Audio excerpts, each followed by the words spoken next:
ശബരിമലയ്ക്ക് പോകുന്ന ഭക്തരായാലും ചക്കുളത്തുകാവിൽ പൊങ്കാല ഇടാൻ പോകുന്ന ശ്രീജനങ്ങളായാലും നിങ്ങൾ കിടങ്ങറ ഇറങ്ങി മുട്ടാറിലേക്ക് പോകുന്ന വഴിയിൽ മുട്ടാർ ഗണപതി ക്ഷേത്രം എന്നൊരു ക്ഷേത്രമുണ്ട്. അതിപുരാതന കാലം മുതൽ ഉള്ള വർഷങ്ങൾ 500 വർഷം പഴക്കമുള്ള ദേവസ്വം ബോർഡിൻ്റെ മുട്ടാർ ഗണപതി ക്ഷേത്രത്തിൽ നിങ്ങൾ തേങ്ങ ഉടച്ച് പോകേണ്ടതാണ്.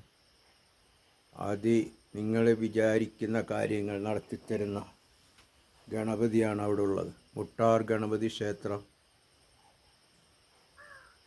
ദേവസ്വം ബോർഡ് വളരെ ശ്രദ്ധിക്കേണ്ടതാണ്. കാരണം വളരെ ജീർണാവസ്ഥയിലായിരുന്നു.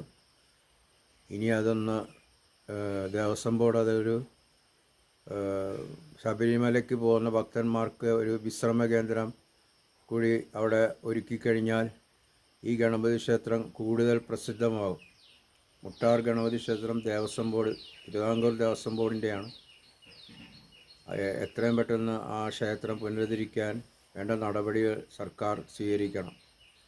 കിടങ്ങറ ഇറങ്ങി ഭക്തജനങ്ങൾ ഗോവിന്ദപ്പള്ളി വഴി പോകുന്ന റൂട്ടിലാണ് ഈ മുട്ടാർ ഗണപതി ക്ഷേത്രം സ്ഥിതി ചെയ്യുന്നത്. മുട്ടാർ ഗണപതി ക്ഷേത്രത്തിൽ തൊഴുത് തേങ്ങയടിച്ച് പ്രാർത്ഥിച്ച് നിങ്ങൾക്ക് അതുവഴി എടത്വ ചക്കുളത്തുകാവ് വഴി പോകാൻ സാധിക്കും. ശബരിമല റൂട്ടാണ്. അതുകൊണ്ട് തിരുവിതാംകൂർ ദേവസ്വം ബോർഡ് മുട്ടാർ ഗണപതി ക്ഷേത്രത്തെ പ്രസിദ്ധമാക്കാനുള്ള നടപടി സ്വീകരിക്കണമെന്ന് അഭ്യർത്ഥിക്കുന്നു.